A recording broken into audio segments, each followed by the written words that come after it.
All right, Notre Dame fans, welcome back to another edition of the Irish Breakdown podcast. It is, what day is today, Ryan? It is Thursday, right? Thursday. It is Yep. Thursday, March 31st, and we are ready to talk some recruiting today. So, obviously with the limited access to the team, there's only so much we can talk about the team, but Ryan's been wanting to do this DB recruiting podcast for like 3 weeks now.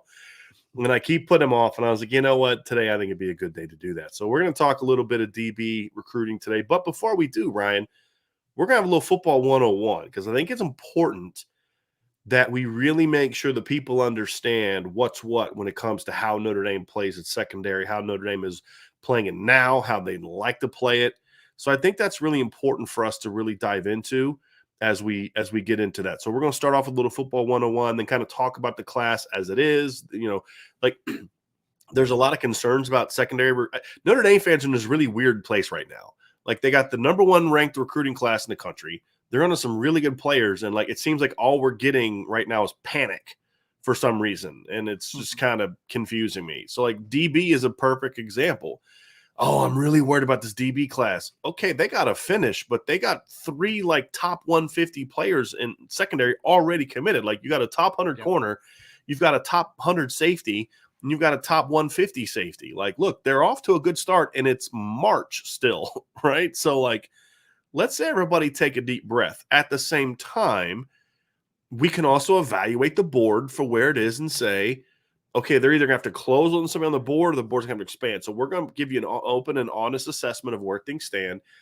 But I think at the beginning, Ryan, we got to talk about football. And I did want to get one super chat from my guy, Matt Romero. He says, if you're listening at home, grab a drink. Each time someone says Dante Moore, you know what to do. Rule number 76. This is not a show about Dante Moore, okay? I can't control necessarily. I think we need a code word for we need Dante a home Moore. on it. We need a code word for Dante, so we don't have to say Dante Moore anymore. So listen, if you want a Dante Moore update, go to the message board. We have one, okay? And for everyone hyperventilating, calm down because you just need to calm down. So go read the update we have on the message board. We're going to have another update coming up in about an hour or two, a little intel piece on Cardinal Tate. So you're going to want to check that out. And we've also, Sean and I have been kind of talking a lot about just the NIL stuff. So Sean and I are going to have something up about that later tonight, just about NIL and Notre Dame and all that kind of stuff. So man, we got tons going on, Ryan, tons going on. And so Barn Zamus with a super chat. Very rare. I get to watch show live. Go Irish. Thank you very much for being with us today. So really appreciate you being with us and everybody else that's with us today. Barn Zamus, happy Friday. And Garcia, he's so excited. He's already ready to end the week. So we appreciate those super chats. But Ryan, I want to get started with just some talk about about defensive back play at Notre Dame, because I do think it's important that people understand what Notre Dame does, the difference between field safety, boundary safety, field corner, boundary corner, why Notre Dame has said publicly when we've had conversations, I'd venture that they'd like to get to the place where they no longer have a field safety and a field corner, a boundary safety and a boundary corner. So we're going to get to all that. We'll just spend a little bit of time on that, and then we'll kind of get into the recruiting aspect of it. So to begin, this is Notre Dame's base defense alignment, okay? You're going to see a 4 down front. We're going to kind of focus on the defensive backs here. But again, field boundary is in reference to where they are on the field. So in this particular instance, the ball is over here. We're going to get to this here real quick, but the ball's over here. There we go. Okay, ball's over here on the defense's left hash. So in this instance, the field safety and the field corner, as well as the rover, are going to go to what we call the field. That is the wide side of the field. So if the hash is here, then obviously this is the field, right? So what you're going to then see is Kyle Hamilton, who was Notre Dame's field safety last year. That's Kyle Hamilton right there. Cam Hart was Notre Dame's field cornerback. He is right there. Jack Kaiser at Rover. And then oftentimes the Mike also is considered a field player. Now, there will be times when that'll be a little bit different. I actually have a clip that we're going to use from this Cincinnati game where it's actually the Viper that is lined up to the field because they flipped after the snap when the running back kind of switched sides. They flipped sides, but we'll look at that. So those guys will go to the field. And then the boundary safety, in this instance, that's Houston Griffith, and the boundary corner, which is Clarence Thomas, as well as the will linebacker and the Viper will be boundary players. Now, that obviously is what we call the short side of the field. Now, if on the next play, the ball goes out here, let's say they run a bubble screen, right? So bubble screen here, block, bubble screen. They catch it, throw it quick, bubble screen outside. He gets tackled out here.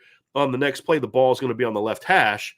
Then what would happen is the field safety would go here, the field corner would go here, right? The boundary safety is here, the boundary corner goes all over here, the rover goes there, right? It gets a little bit confusing. You see that, right?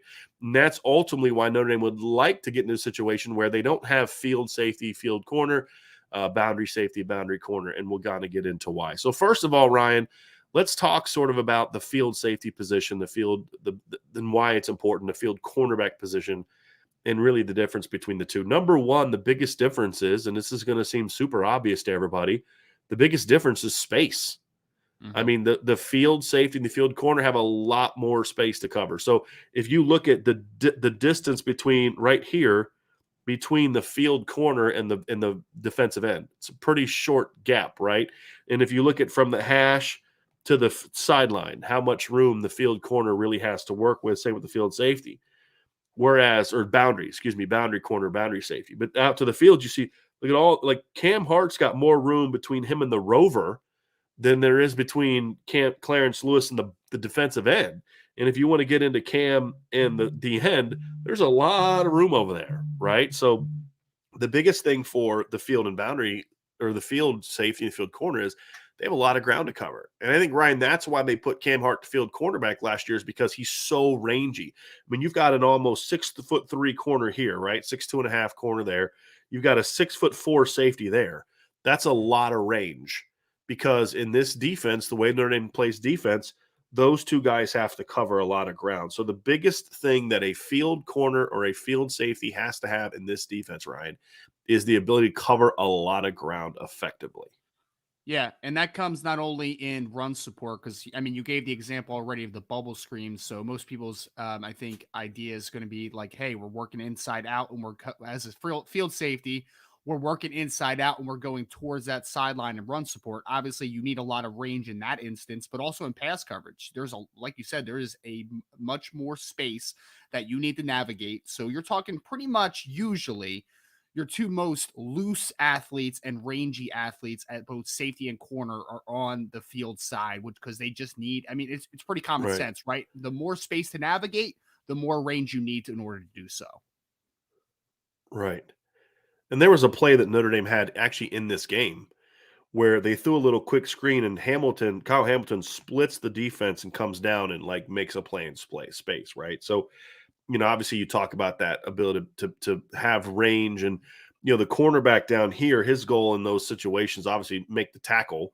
But if you can't, you've got to be outside. You got to force everything back inside. That's what force means. So you got to be a good force player. So a field cornerback can't be a guy that's not good at taking on the run. You cannot have a field cornerback that's not good at taking on blocks, because if this guy gets blown off, there's all like, so let's say they're going to run that aforementioned bubble screen, right? Like, so if Cam Hart gets driven off the ball, this doesn't have to be a great block, because you got all this room over here because that guy got knocked off the ball, right? Mm-hmm. It's a very, very important position. And then, you know, from a run standpoint, is this safety right here has to run fit off of two different linebackers, okay?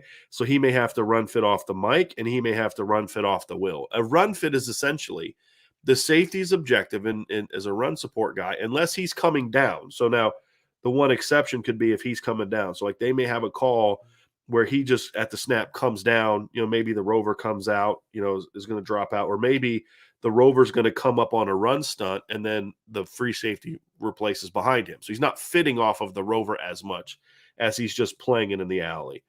But in a in a normal play where he is a deep safety, he's going to have to run fit off of one of those two guys. Now, essentially, to make this as easy as possible to understand, a safety's job, where the boundary safety, for example, basically just run fitting off one guy. That's essentially it. He's either going to play the alley or he's going to run fit off of the will, right? So again, less room to cover. A run fit is your objective is to make the linebacker that you're working off of right. What essentially that means is if they're running that bubble screen that we discussed before, if Jack Kaiser takes on this guy right here, and this guy gets an outside block on Jack Kaiser, so Jack Kaiser has been sealed inside, then Kyle Hamilton must fit off of him, make him right by going outside. Okay, that's a run fit, right? So if that guy comes in, seals Jack Kaiser, because now Jack Kaiser's inside there, right? He can help that. What Jack Kaiser can't do if he gets blocked outside is get outside. Okay. So if Jack Kaiser gets outside of that defender and or that blocker, then now Kyle has to fit on him inside. Okay, so that's how that works. All right, so he has to run fit off that, and then sometimes he'll have to run fit off the mic in the same instance. So again, a lot of range is needed to play that position at a high level. And so when you look at the field safety, there's a lot of room to work. Now, the one thing that's also interesting is, as we kind of get into this, is when you look at a situation, Ryan, where you're not just going to play that base defense either, right? The other aspect of this is a lot of times that field safety guy is going to come up and he's going to be a guy that's going to have a lot of, hey, your job is to now line up down in the box. Your job is to now line up over the slot. And we had some of that in from these guys too, is you're going to sometimes be asked to come down and be I'm trying to actually get this photo in here, and come down and be a slot guy, and cover the slot. And I think that's probably one area where I didn't always feel as comfortable with Kyle Hamilton last year, was being able to handle that, because we saw that in the Cincinnati game. He wasn't always a great. I think you and Connor talked about this yesterday. He's not necessarily a guy you're going to want to come down and say, hey, go cover that slot guy down the field. Sure. Yeah. Now Kyle Hamilton is much more with his size profile. He's more of a tight end matchup guy than a true slot defender, right? But one thing I do like about the defense, Brian, is with the two high looks that you get a ton, you do have the options to rotate down and then play some single high, which gives you a lot of options. And then, that alignment that you're talking about, I mean, it's very easy to go from that base to a nickel defense, because you just take that rover off the field, you put a nickel in, like, it's just very interchangeable, and it's a very easy adjustment out of the defense as well. Mm.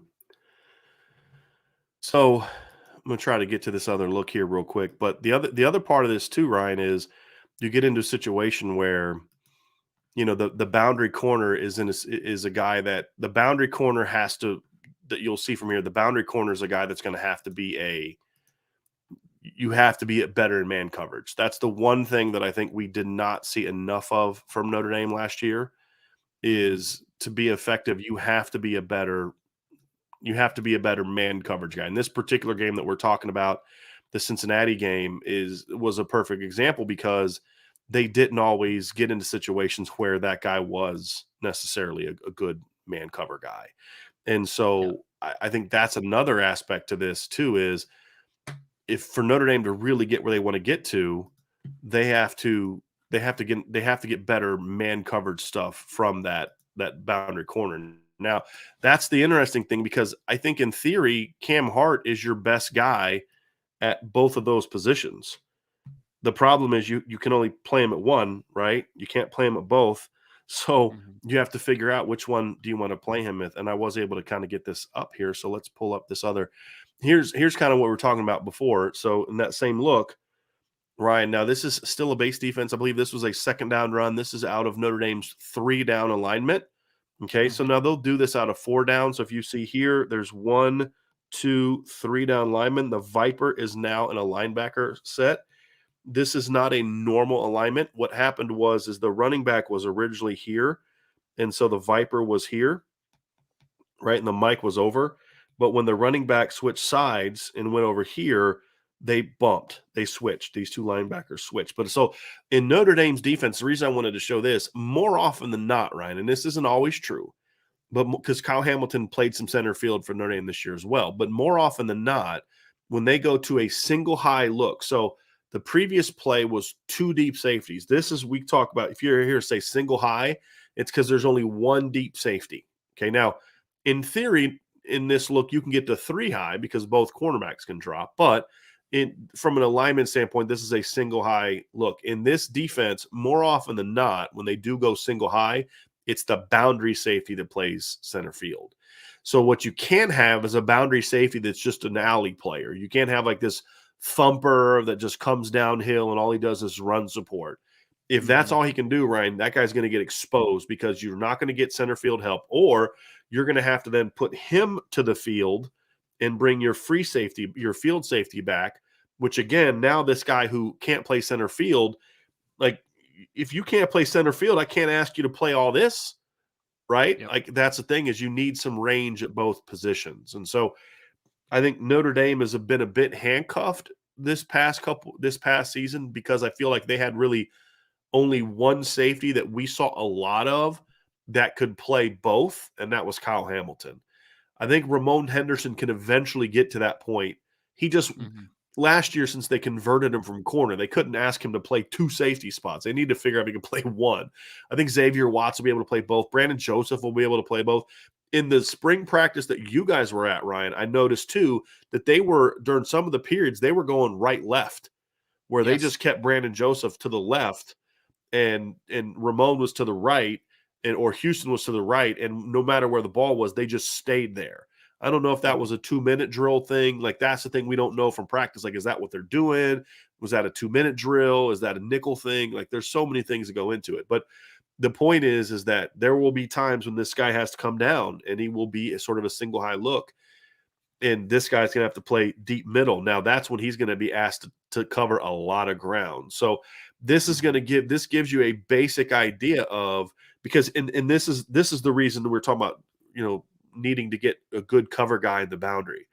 In this look, if this guy goes deep, he will almost always have no help. At least not in a traditional sense. Hopefully this safety's got the range to get over and help, but the reality is that's a hard thing to do. This guy has to play deep middle.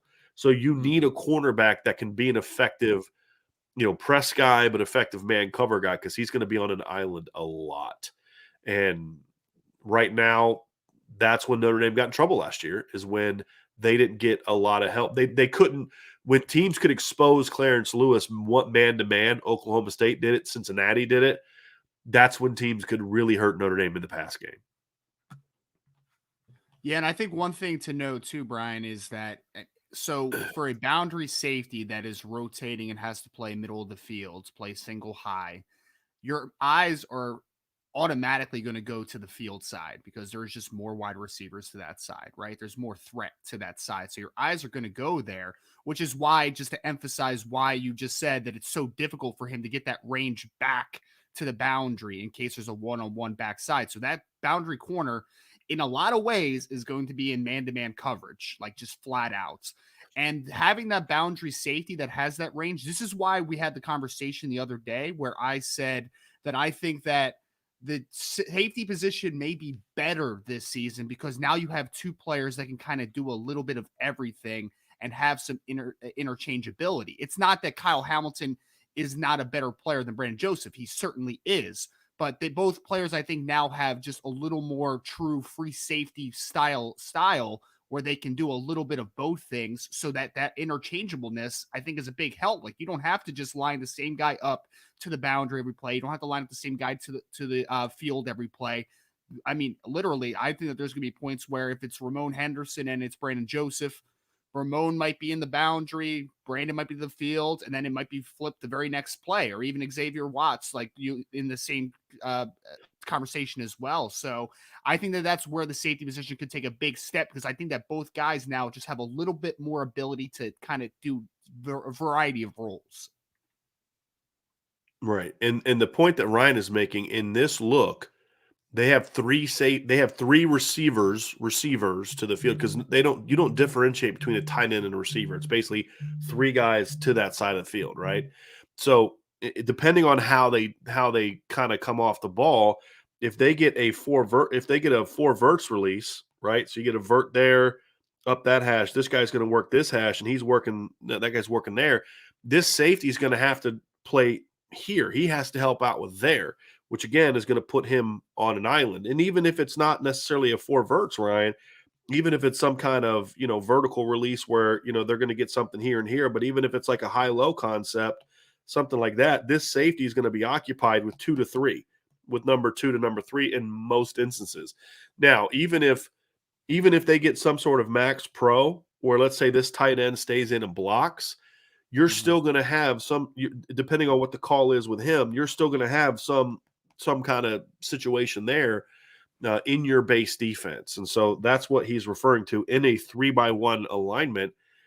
It's really hard for that guy to give any help to that boundary corner. So one thing that helps the boundary corner, as you can see from these looks, is he has less room to cover width-wise, right? Mhm. Like, so the boundary safety, the boundary corner get to use the sideline as an asset. And that's something that I think the safeties, especially Ryan from last year, did a really poor job of. They were always late getting to the side, getting off the hash, Mhm. and giving assistance here. There was a play in this game where they beat Cincinnati beat Notre Dame for a play down the field, and the safety was just late getting off the hash. I mean, the corner was actually where he needed to be. It was like a cover 2 look. He's running underneath the guy, and it looks like the corner gets beat, but in fact, it's the corner doesn't necessarily get beat as much as he was expecting help over the top, and the safety just never gets off the hash. And so again, Notre Dame's guys got to do a better job of using that. Now, what you can't do is just fly off the hash, because if it's a post route, you're screwed, right? You've still got to play inside out, but working off that hash a little bit more effectively and providing more help over the top is something I could see. I think Notre Dame's gonna have to do a lot of. Now, this isn't necessarily a look that they're going to do that out of, but that previous look with the too high is definitely a where you're going to see more of that. So, again, field corner doesn't have to be a 6'3" guy. He just has to Mhm. be rangy. He has to be able to be a good cover player, because again, you're going to be playing, if you're in man coverage, you could do anything from a cross to a post over the top to deep in cuts to deep out cuts. I mean, there's so many different things that guy can do. And a lot of times, especially in the single high looks, you're all alone, right? Like, Tariq Bracy here is also all alone on an island in this single high look. So you have to be really effective. Being a cover guy, you've got to be a good support player, in my opinion. You don't have to be like a great run defender, but you got to be a willing guy to come in and support. You can, in my opinion, the way Notre Dame plays defense, Ryan, I actually think you could put a better non-tackler here in this defense than you can here in the modern game. It used to be the opposite. Yeah. Back in the day, when it was just more of a pro style vertical releases, you didn't need your field corner didn't need to be a good tackler, because Mhm. he was a cover guy. But in today's era of the quick perimeter screens, where you're taking on this block a lot more, or they're just throwing a quick look screen out to this guy, and they're just catching it, throwing it out here now, and it's you and him in space, one on one. I actually think nowadays, with the ability to help, because again, in this look, in a 4-down look, you'd have that Viper here. I think there you're even getting more support. You've got a good force player there. You've got again, in a normal alignment, you got the will out there.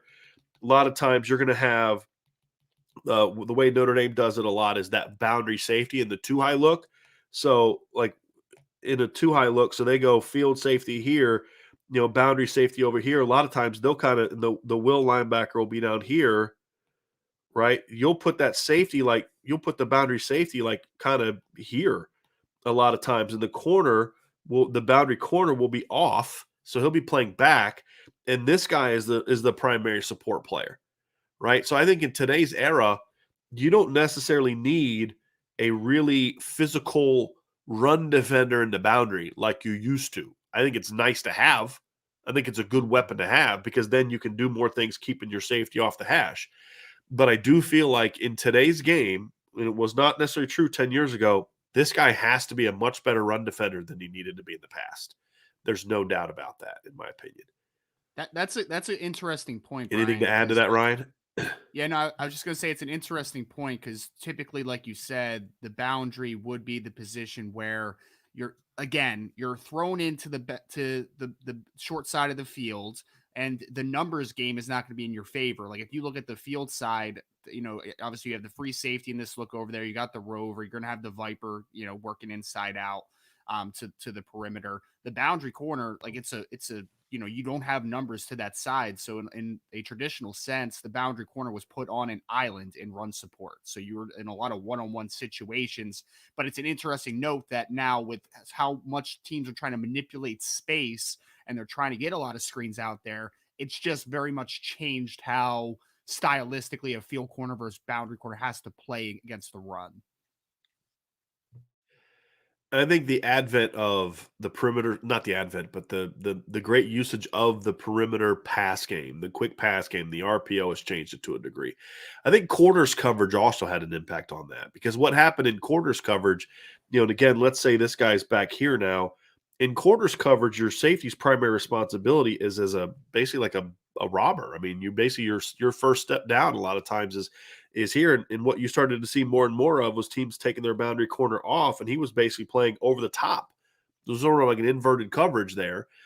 And so, when you're playing that kind of too high look, because what it used to be, Ryan, is like when teams would play too high, it was the corner was you're going to play a lot of cover 2 to the boundary, and Notre Dame will play some 2 to the boundary. They'll play 4 to the field, 2 to the boundary, a combo coverage. Well, if you're going to play 2 to the boundary, this guy has to be a physical player. To your point. And so I think based on certain coverages, you do need a physical guy there. What my point is that if you if you have one of your guys isn't a physical guy, I think against a lot of teams now, you're better off putting him there. And I'd say more so against the spread of the RPO teams.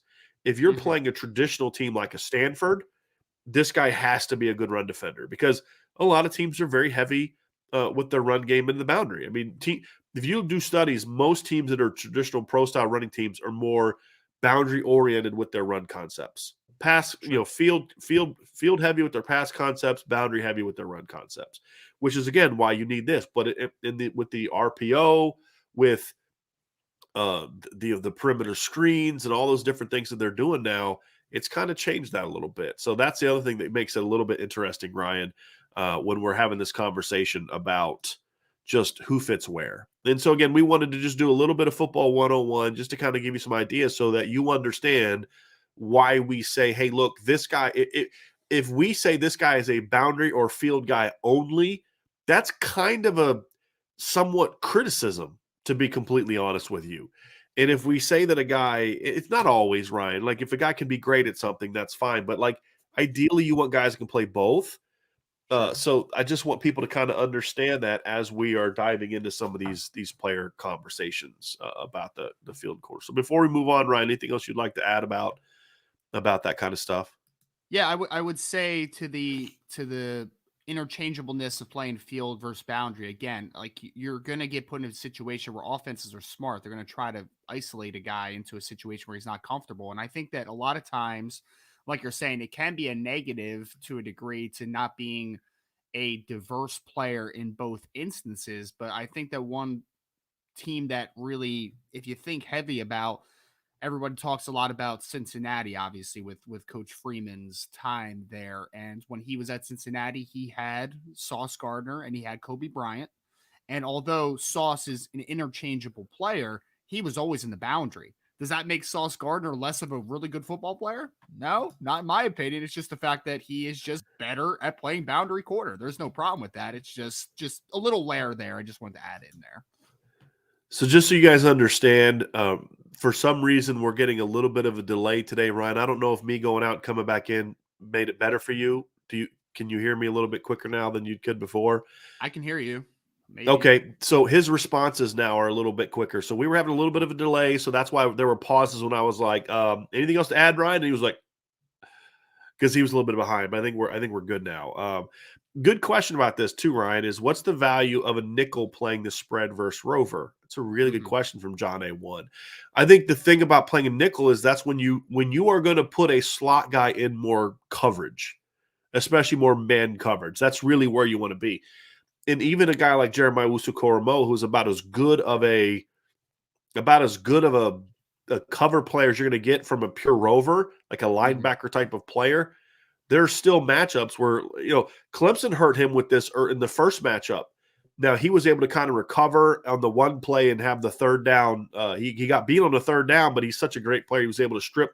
But Amani Rogers was giving him problems in that game. If you remember the one early third down they had, Ryan, I think it was their first touchdown drive, but it was just 3rd and 5, and Amani Rogers just beat him outside a little quick 5-yard outcut. Like, Jeremiah Wusu-Koramoah, for all his great talent, is not going to close on that play as well as a pure nickel corner is going to cover.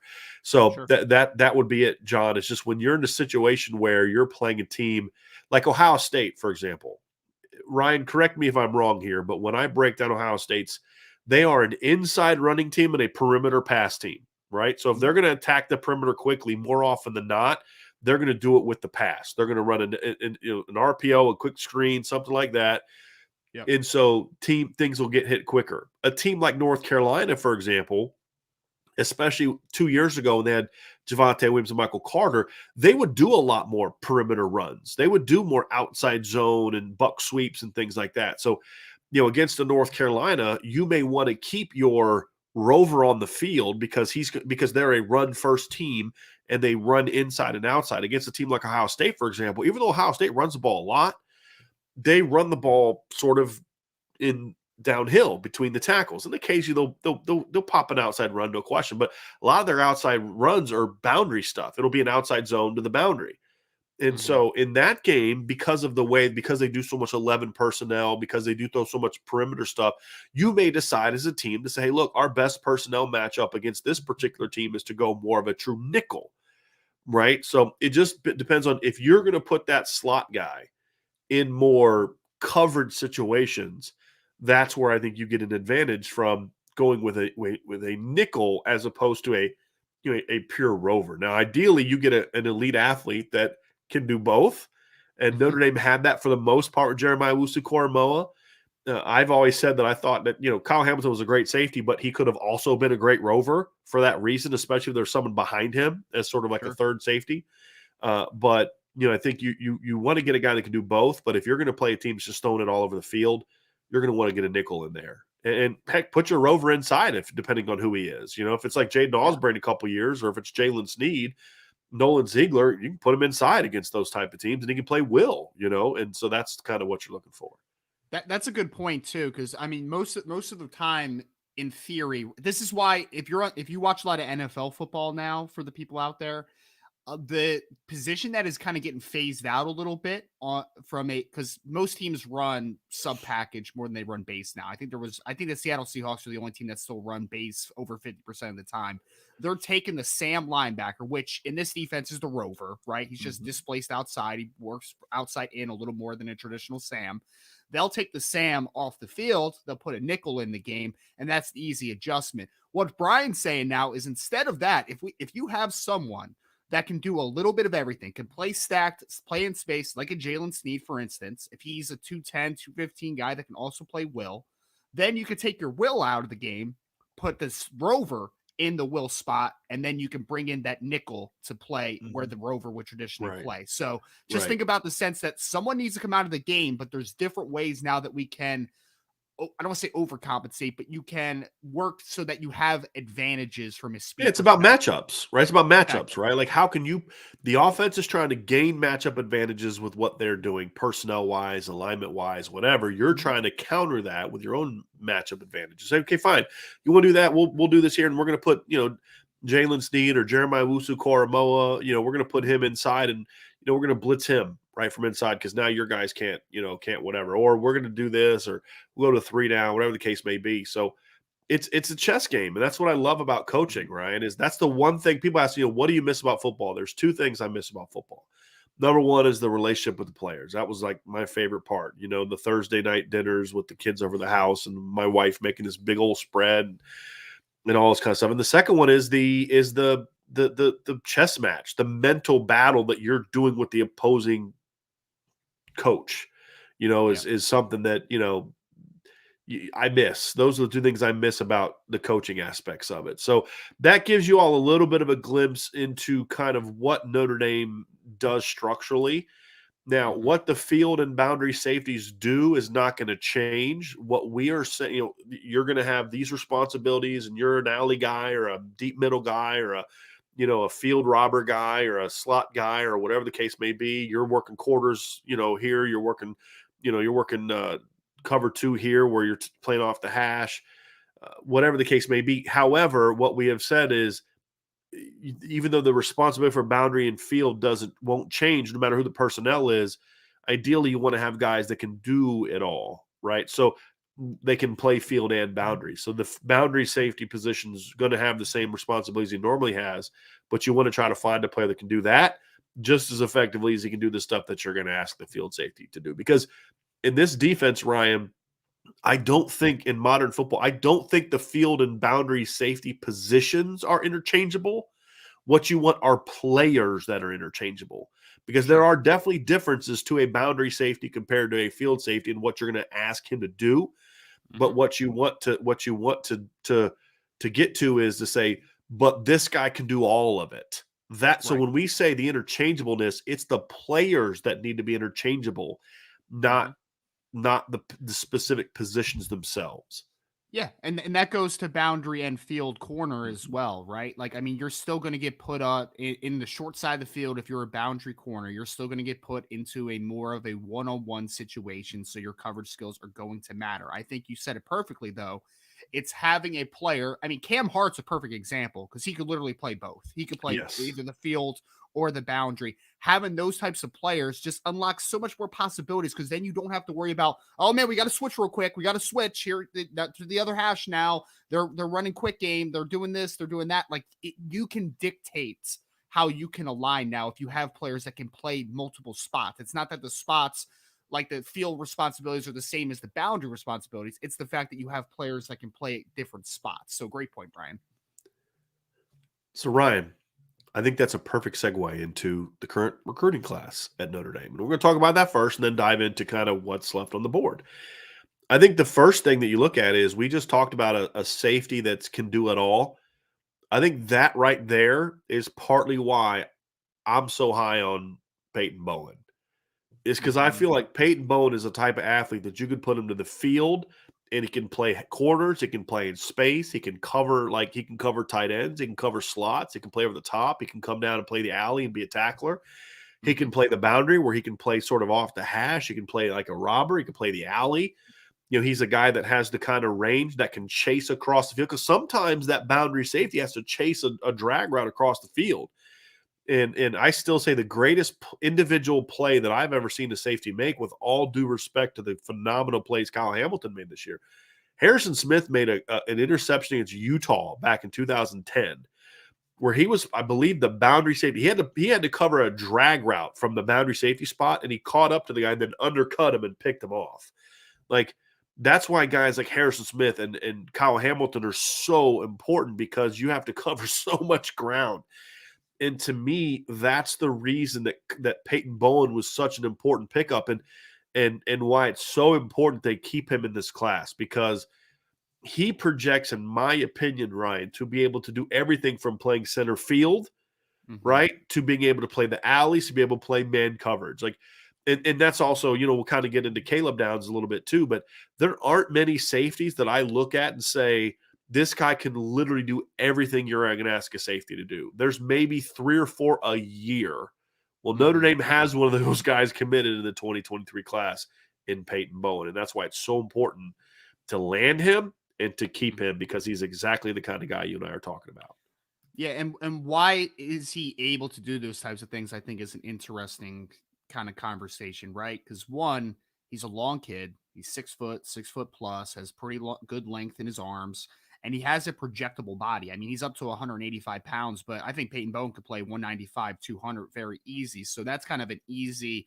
Like he could play in the run game, he could run the alley, like Brian was kind of talking about. He knew those types of things. But the best part of Peyton Bowen's game, in my opinion, is the range that he has on the back end. I mean, the kid covers just an absurd amount of space. And Brian, I don't even think it's unreasonable. I wouldn't be shocked if there's some teams, some programs out there that when they're recruiting Peyton Bowen, or they're still recruiting Peyton Bowen, if they toy with the idea that this kid might be a corner for us in our system. Like, I think he has those man-on-man skills. You know what I mean? So I think that he really projects to multiple spots. I mean, I think he literally could play.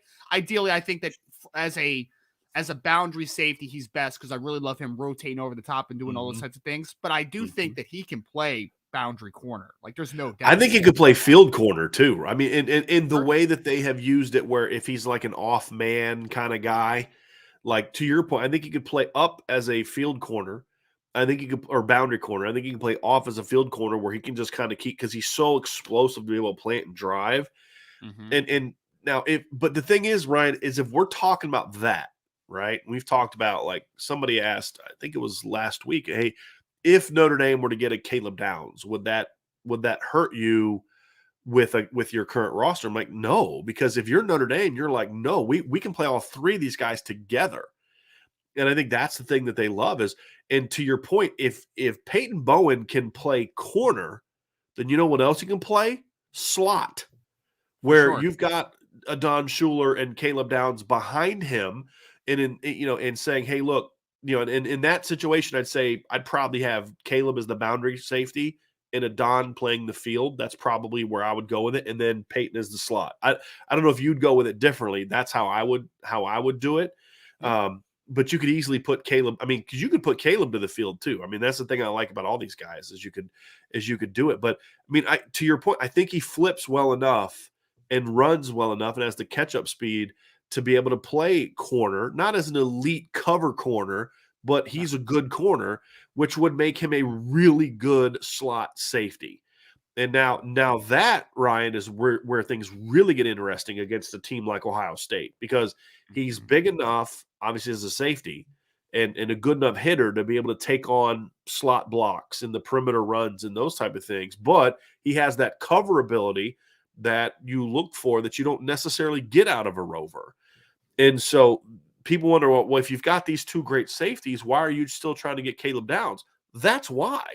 Because in a 4-2-5, if you could have that kind of player, that kind of trio on the field together with that kind of speed and range, and like you said, versatility, because you know who else could go play in the nickel? Caleb Downs. And then Oh, you for could put sure. Peyton Bowen back. And if you don't know which guy's going to be where, it's like, man, like how do you prepare for that? How do you isolate certain guys in matchups where you're trying to gain an advantage when you can't do that because they can do it all?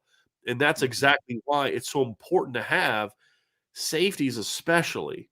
I would be more comfortable playing field boundary with corners just from a practicality standpoint. I mean, forget the fact that I think it's ridiculous they have to run all that much, but just once the ball snapped, practically speaking, I'm okay with field and boundary corners. I think where teams can really get you into problems is if you have safeties that can't play one or the other. Because if they can't play one or the other, that means they have physical limitations at one of the spots. And if with tempo, we can get you into a situation where I know that if we go fast, and this is what Oklahoma State did to Notre Dame, they were able to use tempo to get isolations against safeties and corners and linebackers that they thought they matched up well. And that's why they went tempo in the second half. But if you have safeties and corners, but especially safeties, Ryan, that can do it all, you Mhm. can't get them into those matchups. Because again, what if we talk about like a Don and Peyton, right? And you're in a three safety look, or Caleb and Peyton, no matter how quickly you go, whether Caleb's up or back, whether Peyton's up or back, they can both do it at a high level. Then there really is no matchup for you there. Your only Sure. matchup is to hope you have a 6'6" guy in the slot because they're both 6 feet tall, basically. You know what I mean? That's Yeah. that's the only matchup you have. And so again, it just goes to why it's so important that Notre Dame has safeties that can play field and boundary. And I actually think both of them, I think a Don Schuler can play both as well. I don't know if he necessarily plays both of them quite as well as Peyton, Mhm. because I don't think Adon is quite the athlete that Peyton is. But what Sure. Adon has is Adon is one of the more high IQ players in this class, not Very Notre Dame smart. class, in the Yep. entire country class. He is one of the highest IQ players you're going to see. He knows where to be. He understands angles. He gets such great reads. You can see him reacting to the quarterback before the quarterback has even really kind of got into his throwing motion. And I Yep. think that allows him to be effective at both positions more so than just the freaky athleticism, which is what we see from Peyton Bowen. What are your thoughts on that, Ryan? Yeah, no, I think the difference between Adon and Peyton, I think you voiced it perfectly. For me, Adon Schuler reminds me a little bit of Rodney McLeod, who's been a really good player in the NFL for a little bit stylistically. He has played free safety for the most part of his career, but he's not a guy where he's so proactive. And when I say that, he just kind of sees things very early on in reps where he just doesn't get beat a ton because he's just always in the right spot. You know, like Right. Adon Schuler just is always in the right spot. Peyton, on the other hand, he's kind of that he's going to bait you, you know, like it's going to look like he's not in great position. And then he just has such great recovery speed that he's going to create a huge interception or a huge pass breakup. So I think I envision Peyton as being a more ball productive type of player. Like I imagine him having more interceptions, more pass breakups, but I also imagine him not.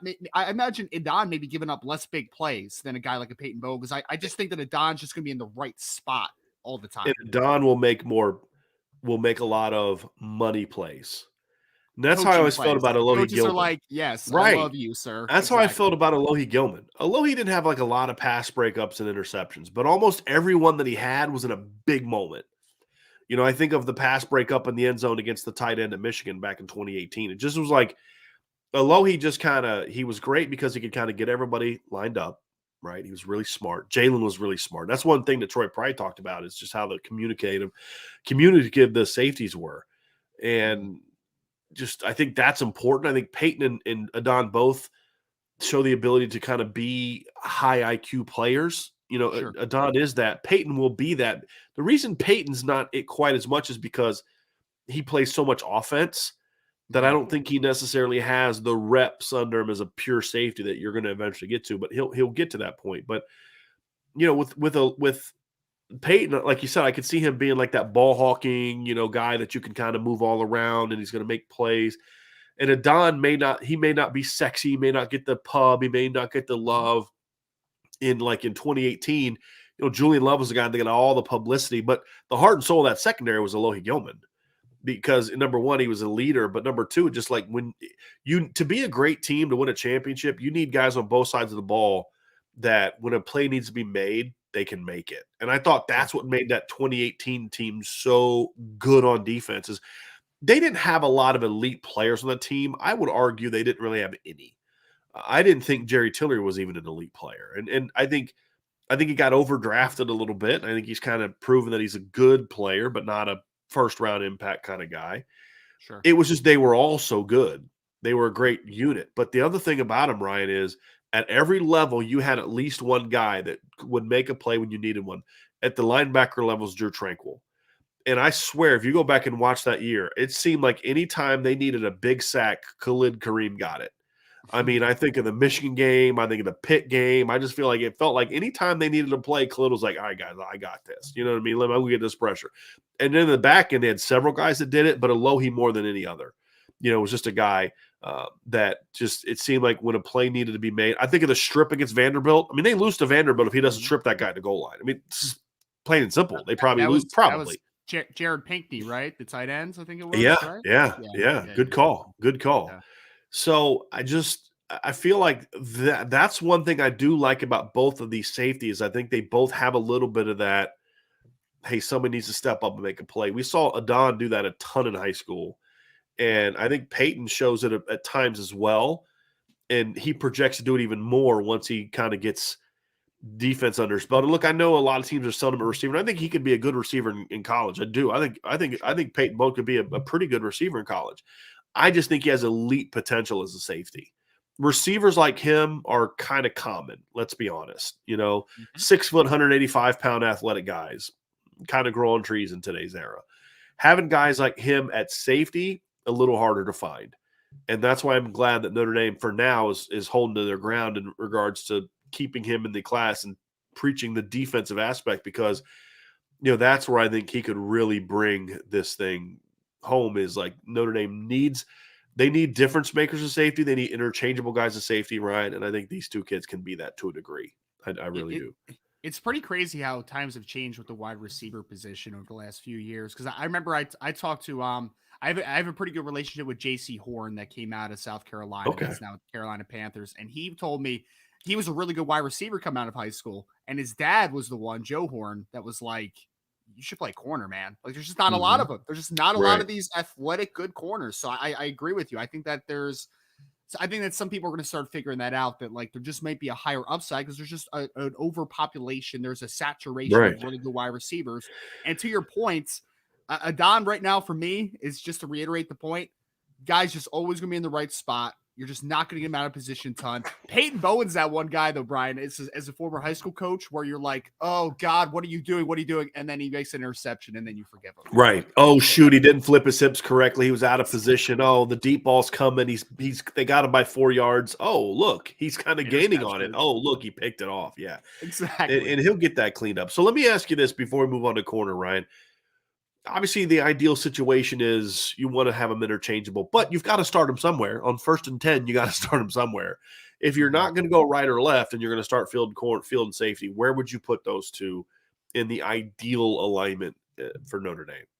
Yeah, I think for me, I would. So I think of Adon as more of a field safety, because I think like you talked a lot about the perimeter screens, like him working inside out and closing on those types of plays. Like that's, in my opinion, working him down towards the line of scrimmage a little more than Peyton, I think is really advantageous to him. And then I would consider boundary safety, the ability to roll Peyton to the middle of the field, because he just has a little more range overall than Adon. That's where I kind of vision him. So I think that they both, I mean, as long as they're able to hold on to both in the class, it's really, really Yeah. complementary players to one another, in my opinion. Let's talk corner. Yep. For a lot of the panic about cornerback, it's kind of it's kind of funny. I think people kind of forgot how bad cornerback recruiting has been for a long time. Just the inconsistency of it. You look at how good the 2016 cornerback class was, and then you look 2017, they didn't get anybody at corner. 2015, it was like Sean Crawford and Nick Coleman and Ashton White, and then Sean Crawford gets hurt. And you look at that 2016 corner class with Julian Love and Troy Pride, Dante Vaughn, and then it's like, okay, nothing for a couple years, and then 2018 was a little shaky. You look at the first class that Mike Mickens brought in, it's got Ryan Barnes, it's got Philip Riley, Chance Tucker. Then the second year you get Benjamin Morrison and Jaden Mickey, which in my opinion is the best 1-2 punch just coming out of high school that Notre Dame has signed arguably in the last decade. And I think it absolutely can compete with the whichever combination of 1-2 you find best in the 2016 class of Julian Love, Troy Pride, and Dante Vaughn. Again, this is about how they were as high school players. I'm not saying they're going to be better college players. We don't know. We can only compare them for the level that we've both seen them, which was high school players. I think Benjamin Morrison and Jaden Mickey are the best corner tandem they've signed. And then if they've got a top 100 guy in the 2023 class in Justin Rhett. So I think part of the problem is because we haven't seen a lot of those guys yet, that there's still this feeling that, cornerback recruiting is a problem. We'll get into that a little bit, where it's not a problem, but it can get better. It's not a problem per se, but it definitely can and needs to get better. But when you look at this class, there is a really talented player already in the class. We've done a full film breakdown of him when he committed to Notre Dame, Ryan. But you do have a corner in this class. I think some people maybe forget that. You do have a corner in this class for Notre Dame, and that's Justin Rhett, who is without question, in my opinion, a top. We could argue where he is. Some have him as like a top 50 guy. Some have him as kind of a borderline top 100 guy. I think that's more up for legitimate debate. And then that comes into his upside versus where he is now, which we've talked about. But Sure. he's definitely a top 100 guy and a guy that was a very, very important pickup for Notre Dame, and a guy that Bama wanted. I mean, that's just plain and simple. Bama wanted him. And he's like the third corner that Notre Dame has beat Bama for in the last 2 years. Second Awesome. corner, because they beat Bama for Benjamin Morrison last year as well. Yeah, I mean, so again, that's why it's not panic button for the cornerback recruiting class, because there is a really top. I mean, to the current value versus the upside value of a Justin Rhett, which is a great point, Brian. I would say Justin Rhett has the talent of a top 50 player in this class. I mean, because these type of corners that are 6'1", somewhere in that ballpark, and are legit 4'4" athletes coming out of high school, which means in theory they will get faster. You don't get a bunch of them all the time, and especially here, right? Like Notre Dame, like you said, is had some success at cornerback, but it's also had some dry spells where like they haven't recruited as well. So getting a player like this as a baseline is fantastic. It absolutely is. Justin Rhett, he's a guy where I think he's best suited in the boundary because of the length that he has and the physicality, the pressability that he has. But also, I think that he's also a kid that could play to the field a ton at points too, because I think that he is a loose enough athlete to do so. So he's a great start. There's no doubt. There is big time ability with Justin Rett. The height, weight, speed element that he brings is a great baseline. But the fact of the matter is, and the reason we're not hitting the panic button is that he's in the class. But the fact of the matter is that you can't be done at the cornerback position. You have to be able to either close on some of these guys that are on the board, which they're not in great shape for any of them, in my opinion, or the board's going to have to expand at some point. And you're going to have to kind of reevaluate and identify some more players that can fit and that could be really good fits in Notre Dame. So this is a kind of, it's not a make it or break it because there is already a good corner in the class, but this is a big transitional period right now to kind of figure out how's this board going to kind of play out over the next few months. Thought I'd unmuted myself. I think that's the thing for me that I look at and say who that next guy is going to be, because I don't think they can afford to just get one corner in this class. I don't think they can afford to just, even if it's just a raw kid with a lot of high ceiling but not a very high floor, they need a second corner in this class. It just, now obviously ideally you'd like to have a top guy, but I think that I do think that it'd be nice to get a second guy. But I think when you look at Justin Rett, though, you know, we'll kind of transition to cornerback recruiting here in a second. The thing I like about Justin Rett is I do believe he brings value to both the field and boundary positions. I think his size and physicality and ability to play in man coverage projects well to that boundary spot. I think his ability to just, like, the one thing that I think he has that like a Clarence Lewis doesn't have, for example, even though I think Justin's a little bit bigger, but I think there's some things that are similar in their games. The one big difference is, Ryan, you and I before the show, I was going through breaking down the Cincinnati game, and we were kind of talking about just some of the struggles that Clarence had. And what was happening in that game and what happened in Oklahoma State is when a receiver would get a step on Clarence, he just doesn't have any recovery speed. He can't catch the guy. Now, luckily that, you know, against Wisconsin and against Cincinnati, those quarterbacks missed on some throws. Like there was a play, I think Cincinnati's second series where, I mean, Alec Pierce just runs right by him, and he's got to beat by 3-4 steps. Luckily, the quarterback underthrew it a little bit, and that allowed Clarence to kind of come and break up on it. But a well-thrown ball there, and it's 6. That's the difference between a guy like Clarence, who's a good, solid player, and a guy like Justin Rett, because the one thing that Justin has 2 things, and we can argue about a lot of other things, and people debate he's this, that, or the other. There's 2 things that you cannot dispute about Justin Rett. He's got great size, and he's got legit recovery speed. He's got legit long speed. And I think that is the thing that I like about him. And I think those are also 2 things that I think fit really well in the boundary, because I think he can play man, he can play the post. Because if you're going to play boundary corner, you got to be able to play the post. And I think he can play that.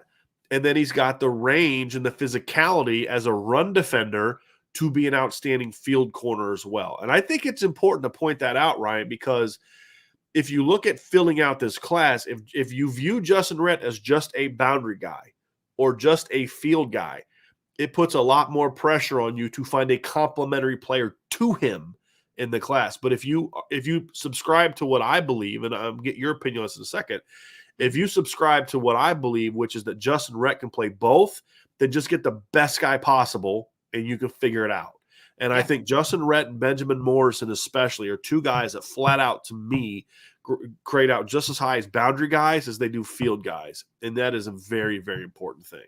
Yeah, I mean, I talked about it a little bit. I do think, and this is why I kind of said that Justin Rett is a great baseline. It's not just a baseline because he's a really talented player. It's because I think that he gives you that ability to, you don't have to just pigeonhole him into one spot. I think that he is, in theory, better into the boundary than to the field, just with the length and the physicality he has as a potential press man corner. I would agree with that. To your point, he can do both. And I mentioned that a little bit, a couple minutes ago, is the fact that I think he can play to the field. I think he can play to the boundary. And that's why I just want to reiterate again, he's a great baseline, not only for the talent he is, but because the fact that he can play both spots gives you options, in my opinion. And I think if you look at how, let's kind of transition into filling out the class. Because as you said, I think Notre Dame is off to a really good start. They have more They have more top 50 recruits in the secondary than Alabama has in their entire class right now, like at any position, right? Like it's early. I only say that to point out how early it is. It's still March. Notre Dame didn't get their 9th commitment last year until like June, I think is when it was, right? Like they're super ahead of the game, which also is creating some of the panic because, because of that. But and then the people are going to talk about. I saw somebody say he's a high decommit risk. No, Justin Rhett said before he committed to Notre Dame he wanted to take visits. He is one of the few kids in this class. I'm not worried about Justin Rhett going somewhere else. I'm really not. In this day and age, anything can happen. But no, he is not a high decommit risk at all, in my opinion. Back to the point, however. They're off to a really great start. It's going to be about the close. The close is going to be the key. They're off to a great start. 2 really good safeties, a really good corner. 2 important things. Number one, you do have to keep those guys in the class, right? Sure. And look, and I just what I said about Justin Rhett, I'm not worried about Justin Rhett beyond how I already worry about any kid in today's era of recruiting, right? Sure. And I've said in the past, if Pete Werner can flip from Notre Dame, then anybody can flip from Notre Dame. You know what I mean? Like, but I'm just based on everything we know about him, his family, why he picked Notre Dame, the fit, the relationship. I'm just not worried about it. And Marcus Freeman was asked a question the other day about committed kids taking visits, and all he said was just communicate with us. Well, Justin communicated that before he visited. He communicated that since. He's been very open and honest about he wants to take visits. And from what I'm being told, he's also been very honest with other schools to say, hey, look, I'm going to Notre Dame.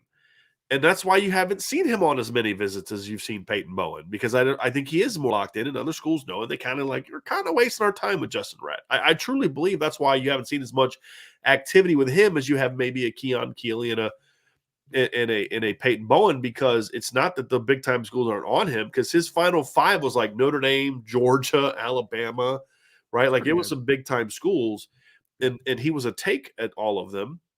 It's just that people are like, yeah, that kid's pretty locked into Notre Dame.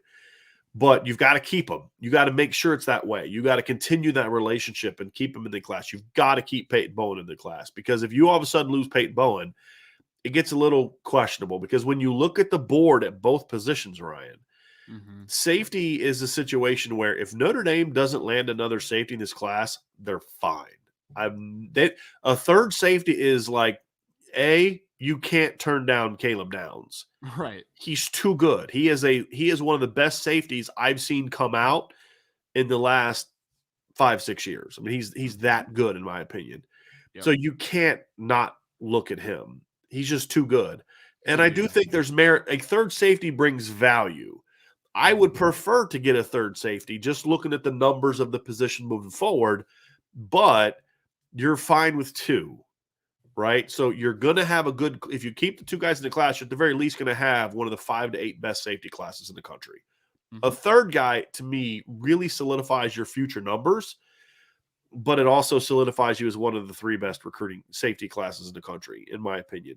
So the third safety guy, and look, Malik Hartford, I believe, announced today he's going to be making a decision on, was it April 6th? I think I saw, Ryan. Yeah, it's not going to be Notre Dame. There's a reason we haven't talked about him much. He's not going to be Notre Dame. You look at the rest of the board, and after Caleb Downs, I don't really know who that other safety is going to be. They're not really pushing for Amari Snowden. They're not pushing for King Mack, who I absolutely love, by the way. I understand why Notre Dame's not on him, but they're not really pushing for him right now. Where a lot of the recruiting focus is right now, it's basically Caleb Downs and the other corners. Yep. And I think that's the position where, to me, you have to get another guy. You cannot only sign 1 corner in this class. And I know you sign, you have 3 on the roster from the year before and 2 from last year.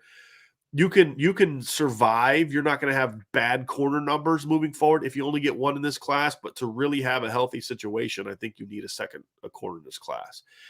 And when I look at it, Ryan, it really all comes down to 2 guys, in my opinion, right now. And that's Christian Gray and Micah Tease. Agree. Now, Christian Gray is the interesting one. Let's talk about him first, and then we'll talk about Micah Tease. Yep. Notre Dame feels they're in a great position with Christian Gray. And I'm of the belief, Ryan, based on the people I've talked to, if they both wanted to come, they'd take them both. That's kind of what I've kind of that's what I've kind of gathered from people is Mhm. if they both want to come, they'll take both of them. Christian Gray is a guy the staff has been on for a while. He's from DeSmet Jesuit High School in St. Louis, obviously a school that produced several Notre Dame players recently, most recently Jordan Johnson. They seemed like they were. I mean, he was basically at the seemed like a lock when you first got hired, Ryan. It was like, yeah, they're going to get Christian Gray. It was like a no doubt about it. Well, LSU hired his former high school coach, and then Ohio State got in the mix. Notre Dame still feels really good about where they stand with Christian Gray, Ryan. I'm not as sold on where Notre Dame stands with Christian Gray. What are your thoughts on his recruitment? Yeah, I mean, just talking to Sean, obviously Sean has contact with Christian Gray regularly. I would say the same thing. Like I feel like it was trending Notre Dame very well, and then other schools like LSU got into the conversation, and I think it's a little more open than people kind of want to admit to themselves, maybe in the program and just from the outside perspective as well. So I think they're still in a solid spot for Christian Gray. Like I think that they're within the top two or three, but I definitely don't think that they're the absolute leader. Like I don't think Right. that you sit here and just say like, oh, it's Notre Dame at the top, and then there's a gap. Like I think it's gonna be a dogfight for I Christian think Gray it's if that's one your A, guy. one B, one C. That's what I think. Yeah, yeah. I mean, it could go a variety of different ways, I think, right now. So Yeah. if Christian Gray's your guy, I mean, there's got to be a move made here pretty soon because I think the longer this one, in my opinion, Brian, the longer this one, because we always talk about like the length of recruitment, Uh right? huh. The longer this one gets drawn out, I feel less positive about Notre Dame. Yeah. I think it trends other Yeah. ways because it's already been at points in a really good spot for Notre Dame. So the longer this one drags out, I feel less good about Christian Gray to Notre Dame. I feel the same way. I think I Yeah, it's the whole situation is a little strange, and I've also been kind of like the way Notre Dame views him, they view him as like a big time player. That's the other part of this is I like Christian Gray, but like I got to go like watch him again and, and again because when I watch his film, right, I see a kid that's really fluid, really Mhm. smooth. He's not super tall, but he's long. He's got Instinctive. some stickiness to him in high school, but I don't see a guy with great speed.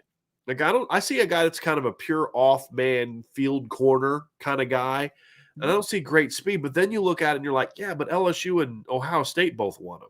True. And those are programs that have had a lot of success recruiting the secondary in recent years. Now it's different coaches, but I look at it and I say, am I missing something here? Because I like him. I'd take him. I'm happy with him. But he's more of a top 150 guy to me than he is Mhm. like the top 50 to 100 guy, which I think is how kind of Notre Dame views him. They view him as like, this guy's a really good football player. Yeah, I kind of viewed him the same way, and I know we didn't even talk about that when it was like a few weeks ago when we first started talking about it a little bit. I view him in like a similar realm as I did when KJ Wallace was coming out of high school. Like KJ was a good football player. I think Christian Gray's a good football player. I also don't see great athlete. I think he's a good athlete. Like there's no doubt. Like it's not a hindrance to his ability to play on the next level, but like I don't see a guy that's a special athlete in any sense. So I think we're pretty much on the same wavelength as far as the quality of player. Good football player, but Yeah. needle mover, I'm not sure if it's a needle mover Right. for me. Yeah. But it's still a good pickup, Sure. right? Like that's the thing is he's a good pickup. He makes sure that you don't lose space between those other teams. But I don't know if he necessarily closes the gap. But I'm open to having my opinion changed on him as Mhm. he's one of those guys like you always have those guys like I'm really going to pay attention to this guy's senior film. Like because there's clearly been some stuff at camps and things like that that we haven't seen that these schools have seen because Ohio State and LSU have really turned the heat up on him. Yeah. And Notre Dame likes him a lot. And I respect the coaches at each of those spots. Now LSU's a little different because you could say, well, it's his former position coach, his former head coach in high school. So Yes. that may be it. But like Ohio State really likes that kid. And Yeah. so go ahead, Ryan. No, I was just gonna say, and I do like this is just impartial to Christian Gray for a second. I do like Notre Dame getting a little bit into the St. Louis area, a little Yes. more consistently. So Very just a important. little bit of an added layer there. I just wanted to throw out Very there. important piece. No question about it. And you could potentially get maybe two defenders from St. Louis this year with him and Samuel and Pemba. So we'll see how Sure. that pans out. The other cornerback, and this is one of those guys that kind of is one of those grow on me guys. Mm-hmm. That's Micah Tease. I love Micah Tease. When I Yeah. saw him at first, I was like, okay, I like him. I felt a lot about him like I felt about Christian Gray. But the Okay. more you watch Micah Tease, the more I watch Micah Tease play, the more I'm like, okay, this kid's a really raw, technical player that's a Mm-hmm. really dynamic athlete Yep. that is a lot like Peyton Bowen in that whenever he decides on what side of the ball he wants to play, because he's also a guy that could be, in my opinion, just as good. I know friends of mine, guys that I know that are like, I like him more on offense than I do defense. I personally like him more on defense for the reasons we discussed earlier. Mm-hmm. But the more you watch him, you're like, yeah, there's something there. There's some instincts there. There's some athleticism there. There's some toughness there. The more I watch him, the more I like him. But then I got to try to like pump the brakes on it because it's like, I have a hard time seeing them getting him out of Oklahoma. That would be to me, there's two giant bellwether recruits in this class for Notre Dame. I just wrote an article about that this weekend, and that's Dante Moore and Keon Keeley from a really big Mm-hmm. picture standpoint. That if you can keep Keon Keeley in the class and land a Dante Moore, and then they're both with you on signing day, like to me, you've gone into the lion's den, so to speak, and put in some work, right? But then there's some other kids that are other types of bellwether players, and Oklahoma now is, to me, an even greater threat now for Micah Tease than they were before, because now they actually have a coach that gives a rip about defense. True. Right? Yeah. And I'm not even sure. I bet you Brandon knows the answer to this. Brandon Plesner knows the answer to this. Do you have any idea what position Oklahoma's recruiting him to play? Has he talked to you about it? I actually do know that. Yeah, he's they're actually recruiting him to play safety. Okay, so they are recruiting to play defense. Okay, that was Yep. kind of my question. Yep. So the thing for me with Micah is that's a level to it as well. Is to me, I really like him as a field corner, but I think he could play safety. But the fact that Oklahoma is now recruiting him as a defensive player and they have a defensive-minded coach, it makes me a little bit more concerned about it. But as we learned last time we talked about him, he's been on campus. Like what did you say in your story, Ryan? Like Three times. three or four. He's going to come back in the spring. Mm-hmm. Yeah, I got to try to tell myself not to get too fired up about that. But man, he's a good football player. But if you're able to go into Oklahoma's backyard, I mean, he's from Booker T, right, in Tulsa. Yep. Like that is prime Sooner territory.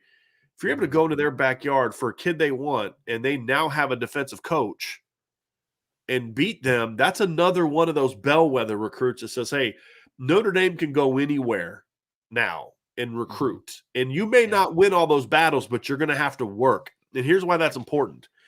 If I have to make you work super hard on this kid, then you have to then not put he's not the lock he was before. That's less time you can spend on another guy that we're also trying to go after. I also think if you can go into Oklahoma's backyard and beat them for a guy like Micah Tease, you know what your next phone call is the minute after Micah Tease commits to you? Hey, Peyton, this is Coach Freeman. We just took a dude from their backyard, right? We're doing something here, right? Like, you know what I mean? Like that's the conversation I'm having. And so to me, he not only is he a talented player, but man, what does that say about your recruiting operation if you're able to get that guy? That's another layer to this. And he could end up being that third safety we talked about, Ryan. I mean, that's the other piece to this. Yeah, I mean, I really like him at corner, but yeah, I mean, like you said, there's teams. Oklahoma's one recruiting him at safety. He's been recruited a lot at corner, and there's teams that like him at wide receiver a ton. I will say this, Ryan. I had my first instant reaction when I watched this film. I was kind of like, yeah, I like him. I'm not sure I love him though. And then I watched him catch the football, play offense a little bit. I'm like, oh, there's a little more athleticism there than maybe just. And he's a guy for me when he really starts to just play one position, that's where he's going to take off, in my opinion. Like I think that he has that type of upside. So a lot like Peyton Bowen. A lot like Peyton Bowen. Exactly. Yeah, because defense is more of a technical position than wide receiver. At wide receiver, you can just be an athlete in high school. In high school, we're talking about high school, right? Sure. In high school, you can just be just a technical, just an athlete and be really good on offense, right? At safety, even at the high school level, I think defense, especially corner safety, still requires a little bit of a technical in a instinctual and just a reps kind of thing, and that I don't think he necessarily has.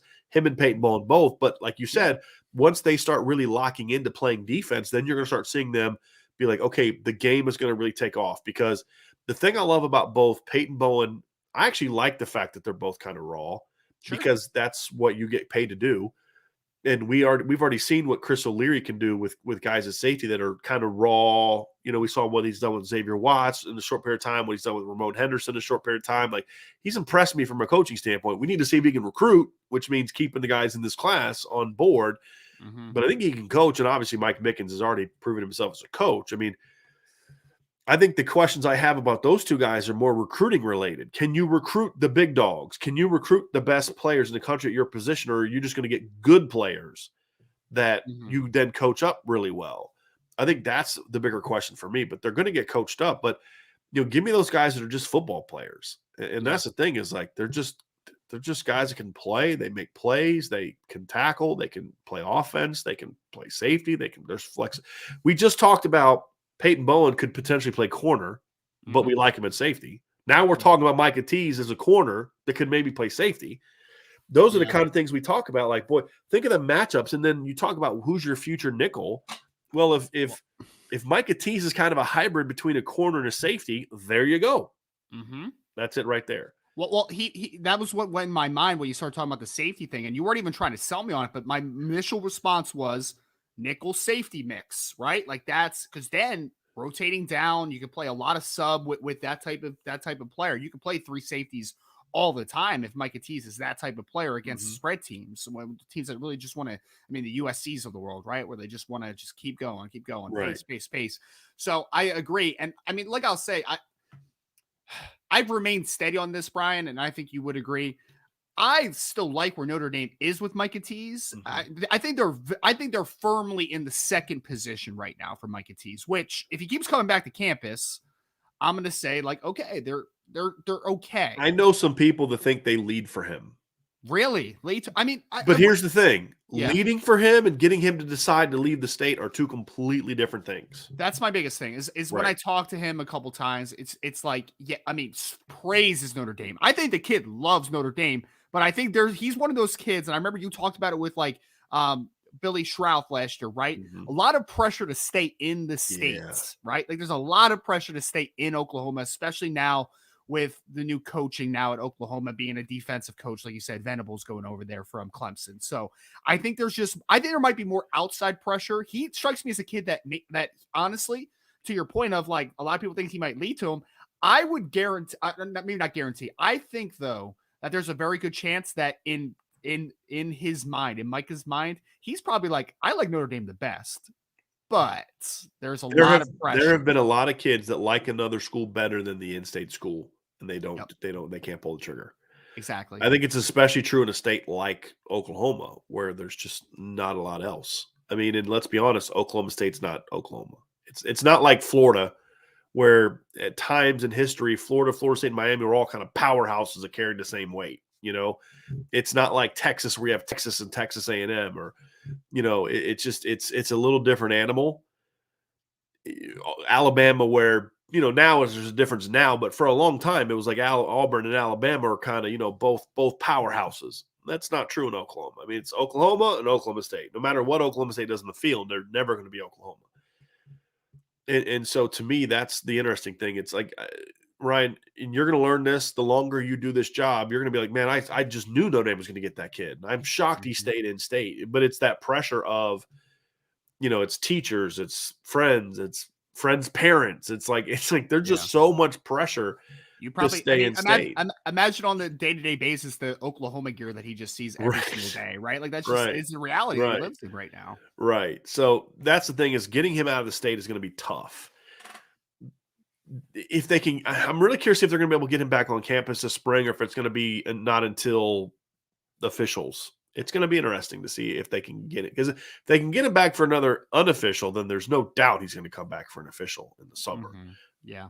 in my opinion. So um, it's going to be interesting. Now, here's an intriguing player that I want to bring up, because we never talk about him ever, Yeah. because I don't know where he's going to play. Mhm. and we had a question about it, and I want to pull this up because it was a great question. But Douglas Road roundabouts. Mhm. Could Ronan Hannafin potentially be the third safety? I know he's being looked as an athlete. Rover wide receiver seem more likely, but could Ronan Hannafin potentially be the third safety? Ryan, I have some thoughts on this. I wanted to give you a chance to kind of kick it off and answer that question because it is a good question. Because again, Yeah. some people have talked about potentially him being a safety, but what say you? I mean, so in a vacuum, I think that Ronan Hannafin could be a field safety, right? Like he's not going to be a guy that I think you want to play single high a ton. He's not going to be a guy that's going to play on the roof. Like you want him working down towards the line of scrimmage. So Right. in theory, yes, but I mean, to Douglas's point, and he already said it in his response here, I think he's much more rover than he is safety. So I mean, I would be okay with it because I would really like Ronan Hannafin to be in the class for Notre Dame because I think his versatility brings a lot. But I don't know if I would just categorize him as a true safety. I just don't know if I would. For me, if it took me giving him a legitimate shot at safety, let's just say, and I don't, for as far as I know, I don't think he's asked for this. Mhm. I, I actually think he probably wants a shot at receiver. From some conversations we've had, he probably would want first crack in offense as opposed to defense. Mhm. But if let's just say he wanted a legitimate shot at safety, and that's what it took to get him, I'd give him a legitimate shot there. Absolutely. As long as he understood that we'll give you a legitimate shot, but if there's a place that's going to get you on the field faster, you got to be willing to move to that. Because I think he could be at safety, kind of like what Drew Tranquil was before his knee injury. Drew Tranquil was a legitimate Division I safety before his Sure. tore his two knees. Yep. And so, and Ronan is longer than Drew was at the same age. Not height wise, they're about the same height, 6'2" plus, Mhm. but Ronan is longer. I mean, Drew always had really kind of short arms. Yeah. And so I would give him a shot at safety, but I just don't know if his body is going to hold up at safety, meaning I think he's going to kind of outgrow that Outgrow it. position a little bit. Sure. But the other thing too is, like you said, he is not a guy that can do it all. I feel like if you're having him play center field, you're not using his abilities well. Mhm. Like you're kind of wasting him. That's a kid that I want coming down and attacking the football if he's on defense. And I don't know if Notre Dame has the defensive scheme that really fits him as a pure safety. That's my only concern. Ryan is like, if you're going to put him at boundary safety and let him play the alleys, that's okay, fine. He Yeah. can do that. Do But that for the sure. boundary safety, as we showed at the beginning, has to play center field at times. Mhm. And I just don't know if that's necessarily what you want to do with him. You're not utilizing his skills effectively at that point in time. So I agree. I still view him as a rover receiver kind of guy. Mhm. But if he wanted a shot at safety, I'd give him one. I think he's athletic enough and his body is still in a position where I'd give him a shot. I just don't know if That's fair. of the three positions he could potentially play, and really, I mean, he could end up growing into a will. I mean, just with his frame. But if we're just looking now at where he is Mhm. now, and that's safety, rover, receiver, Mhm. for me, I'd probably put it receiver, rover, safety in that order of Okay. my personal preference of We're where we're I'd we're like to see close. him. We're close. I Yeah. would go rover, wide receiver, safety. So we're pretty close on that. And it's one of those ones, Ryan, where I have him receiver number one. It's not one I'm going to sit here and argue with you about. And Sure. I'm assuming it's for you. It's the same way. Like, yeah, I'm not gonna. I see it. I see why you see it that way. Yeah, he could. I You mean, I know. I think that he could be a. I think he could be a good boundary receiver on Yeah. the college level. I even think that he could play a big slot type kind of player as well. So Yeah. yeah, I could see it. So I felt we needed to talk about him because like we don't talk about him and then talk linebackers and rovers. We didn't talk about him as receivers because there is no natural position for him yet. But that kid's just a. I tweeted out the other night because you saw I got an offer from Alabama. Mhm. And I tweeted, just like that, Ronan Hannafin became a top 100 football player. The point being is like now people are going to look at him differently because he's got a Bama offer. Yeah. When before you and I have been like, no, this kid can play. I don't care where. I don't care that he's from Massachusetts. I don't care that he looks like what he looks like, which is going to immediately cause people to have questions about his athleticism. There's all 3-star. He's got so many things working against him from a perception standpoint. Massachusetts, white, 3-star. Let's be honest, Yeah. right? And but it's like, look, the dude can play. And now that Bama offered him, it's kind of like, okay, that's the validation that, yeah, this guy's really good. And you're going to see him probably jump up in rankings Oh, because sure. that's just how they base that stuff off of. But kid's a darn good football player. I still know where he's going to play. He's at FBP. I mean, that's what we talk about, just having that position on your roster, having about 4 or 5 just FBPs, man, just football players. Like Samuel Pemba, where's he going to play? Don't know, don't care. We'll figure it out. Mm-hmm. You know what I mean? Where you going to play Ronan Hannafin?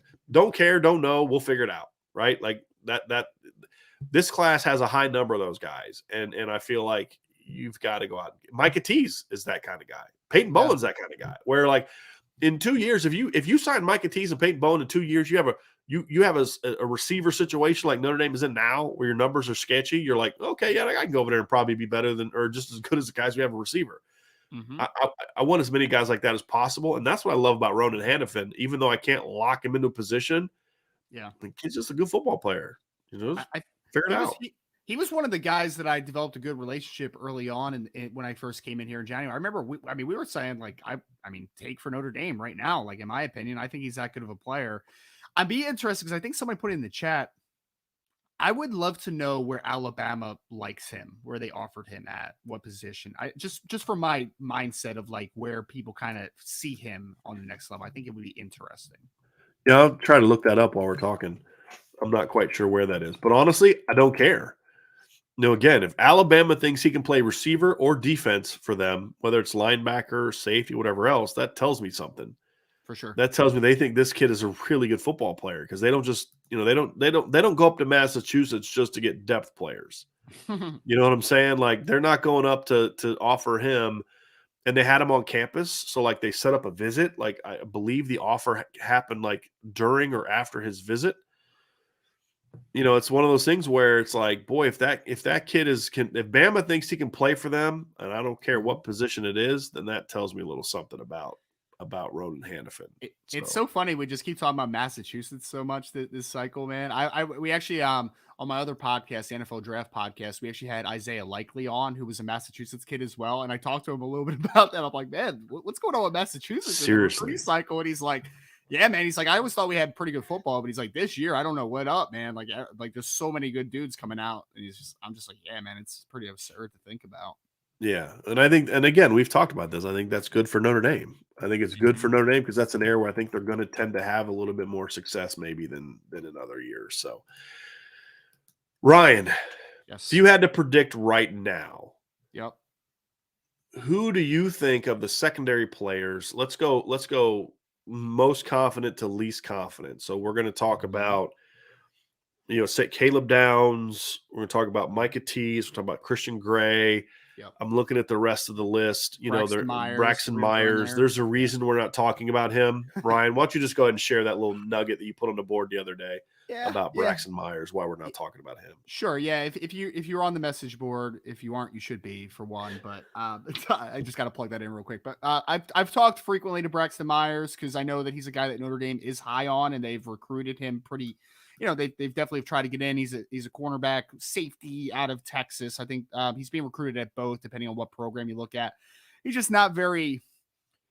He's not very concerned with setting up a visit at this time, right? So it's just not. I think the interest level is just not high on Braxton. He's not been shy about expressing his lack of interest in Notre Dame. He has not been. I mean, it's basically it. Mm-hmm. Another guy on the board, Caleb Presley's all. Now, I think Caleb Presley has interest in Notre Dame. I think so too. I just don't think it's enough that they're ever going to be a legitimate player for him. Yeah, and I talked to Caleb yesterday as well, and he so his thing is that he's a big 7-on-7 guy, so he's been traveling so much, so he wants to get to Notre Dame in the spring, but he has not finalized the visit yet. He's one of those guys that until that happens, and that's what I was going to follow up with, Ryan. So it's a good comment you just made. I'm not going to feel they're a player for him until we get feedback from him post-visit. Sure. Because I think right now he's kind of a West Coast kid. I think the only reason he's intrigued by Notre Dame right now is I think the staff has done a pretty good job of building a relationship with him, and then Tobias Merriweather.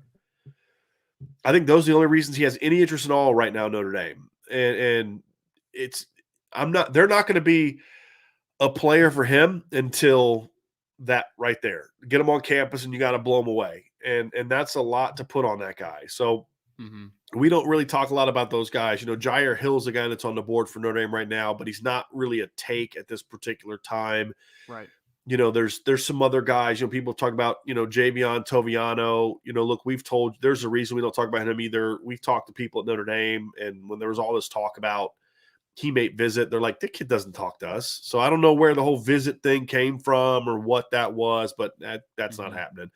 And for whatever reason, Notre Dame dropped Malik Muhammad. I mean, they're just not really recruiting him right now. They don't see him as a fit at Notre Dame, and it is what it is. I think it's a bummer, but I like the kid. I mean, he's a top 50 caliber player to me. He's a big time player. So there's some guys on the board they could turn to, Ryan. It's a pretty deep year. Yeah. There's some guys out there they could still turn to, but they're going to need to figure if they're going to get on some of those guys, the King Max, the Terrence Loves, the guys like that. They're going to have to kind of, Javon Thomas. Somebody told me that Javon Thomas's dad played in Notre Dame. I don't know who that would be. I don't know if that's like Joe Thomas or so. I don't know who that would be. But I'd be curious to kind of find that one out. But we're always going to tell you straight. We're not going to tell you, oh, this kid may visit to try to get you excited or to pump up clicks or whatever else may be. So that's why I always try to say, y'all stay locked into us, because that's not our business model, right? We're always going to be straight with you guys. But honestly, right now, Ryan, is if they don't close on the guys on the current list, they're going to have to figure something out. I mean, because you need at least one more DB in this class. If you get 3 safeties and 1 corner, it's not ideal, but I can live with it. Yeah. I can, because I like the Barnes and Tucker and Riley. I think those kids can play. Plus, you got Jaden Mickey and Benjamin Morrison, Justin Rhett. That gives you 6 corners that are going to go into the 2023 season with, the 2023 season with at least 2 years of eligibility left. Right? You can live with that. Sure. It's going to put a ton of pressure on you in 2024. You can live with that. But I don't think you can go just 1 corner and just 2 safeties. I think you need 4 DBs in this class. Now, that's going to be key for me. And right now, I don't know who that guy's going to be. And I think the point you made earlier, Ryan, is there's a lot of guys I could see them getting, but none that right now I'm going to point to and say they're going to get that guy. Yeah. Receiver, there's a couple guys right now. Right now, there's actually 2 receivers, and I'm not going to tell you who they are. People know who one of them is, but you got to be on the message board for the other one, because it's a kind of a big deal. There's 2 receivers right now that I flat out will be surprised if Notre Dame doesn't land. Just flat out surprised. Yeah. In the second offensive line, there's at least 2 kids that I'm going to be shocked if they don't get. Right? In the secondary, there isn't that guy. I don't know if there's a guy that I'm like, I think they got a shot at Micah Tease. They got a shot at Christian Gray. I think they got a shot at Caleb Downs. I don't see that happening, but I can't point to any of those guys. I think there's only 2 realistic players on the board right now that they are in a solid position with. And I have a hot take, Brian. I think I have a little bit of a hot take, so I would love your reaction to it. Yeah. I think Notre Dame's in a better chance. If you ask me who are they more likely to land out of Micah Tease and Christian Gray, I think I would say Micah Tease. Yeah. I think I would. I think that's a lot of people kind of out there are just kind of like, oh, Christian Gray is just kind of a guy people have talked about more. He's been in, Notre Dame's been in the lead, and Micah Tease is just kind of a guy that's been talked about. And I'm not predicting either one to be in the class, but I'm just saying, like, if you ask me my confidence level on both, I would say Micah Tease is more likely. Okay. I think Micah Tease likes Notre Dame more than Christian. That's what I was going to ask. Yes. That's what I was going to ask. I think Christian Gray liked Notre Dame as much as he did because they were the biggest school on him at the time, because Ohio State and LSU weren't pushing for him. I think the fact that he kind of fell off with Notre Dame after those schools got involved, or not fell off, but where you lose your confidence, because I don't know if he necessarily loved Notre Dame quite as much. And so when I look at Micah Tease, it's kind of the opposite. I think he likes Notre Dame a lot, but it's going to be like, can you convince him to leave the home state? So I think that's an interesting take. I'd have to let that marinate a little bit. I think for me, it's hard for me to accept that just because I have the paranoia of being able to get a kid out of Oklahoma. Although, one of the greatest running backs and one of the greatest players in Notre Dame history came from the same high school. Reggie Brooks, two great running backs of the Brooks brothers, Reggie and Tony Brooks. So, hopefully that can help. Maybe when next time Micah Tease is on campus, Reggie happens to be in town that weekend doing something for Holtz's Heroes. Who knows? Yeah. It's going to be interesting because there's just not a lot of guys on the board right now, Ryan. And if they don't get one of those guys, it's going to be interesting. they must feel better. I mean, like you said, they feel good about where they are with Christian Gray. They must just feel a lot better than we do, obviously, Yeah, because they I think do. that's why the board has Yeah. not expanded at this time, right? Yeah. So Well, yeah, they did offer Micah Bell recently, but there hasn't been sure. like any movement that we've seen since that offer. Right. And I think that was more of a just okay, let's stay in the game as things figure out these other kids. But it's going Hmm. to be interesting. But this next month is going to kind of tell us a lot. I'm curious if Christian Gray gets back. I Hmm. believe he is on our. Is he on our blue gold game board? I'm looking at the I'm visitor list now in Irish I'm gonna Breakdown. double check right now too. So somebody's already asked on the board about the second receiver. I love it. It's already been. That's awesome. I don't see Christian Gray on Now that list for it's now. he's not Caleb been Downs verified. is. Caleb Downs, Yep. Eli Bowen, 2024 Yep. class, Peyton Woodyard, who's a really talented player. Obviously, he's Kyle Hamilton's cousin out of St. John Bosco. Rhett will be there. Peyton Bowen, like you said. I mean, so there, Adon Schuler. There's gonna be a lot of talented secondary Mhm. players, but not Christian Gray yet verified. No. Yep. Yep. So, Ryan, that is going to do it for today's show. Everybody, thank you all so much for being with us today. Hey, before you leave, hit that like button, hit that subscribe button, hit the notification bell, share. I bought, Ryan, I'm going to have to get you some of these, man. The brownie batter puffs Oh. are legit. They showed up the other day. And here's another reason. Here's another reason that I love Built Bar, Ryan. They sent us a product, or I ordered a product from them, and it was Rocky Road, and I tried those yesterday. Also phenomenal. And it took longer than projected to get here. Before I even recognized that it was past the date, I had already got an email from Built Bar saying that, hey, we didn't get this to you on time. Here's 20% off your next order. That is customer service. It's one of the many reasons I love that we have partnered with Built Bar. We're a part of their ambassador program. So if you see the link below to Built Bar, and I'm telling you, the best protein bars in the business, no question about it. But the reason I love them is I think they taste great. I think they're healthy, but also I love the customer service. And so that's why we've partnered with them. If you click on the link below, you get 10 and use the promo code Irish Breakdown, you get 10% off your entire purchase to Built Bar. So you're definitely going to take advantage of that. So for Ryan Roberts, I'm Brian Driscoll. Thank you all so much for being with us today. We'll be back tomorrow for our open line. Oops, sorry, it was wrong. That's someone else. For our Friday free for all podcast, where it's going to leave it all up to you. And I have a feeling there's going to be a lot of quarterback questions tomorrow. I'm just saying. But hopefully we can talk about other things than just that. So for Ryan, I'm Brian. Everybody, thanks for being with us. Hit the like, hit the subscribe, hit that notification bell, share our podcast. It helps us out, right? And of course, join the message boards. Y'all have a great day, and thank you so much for joining us on the Irish Breakdown podcast.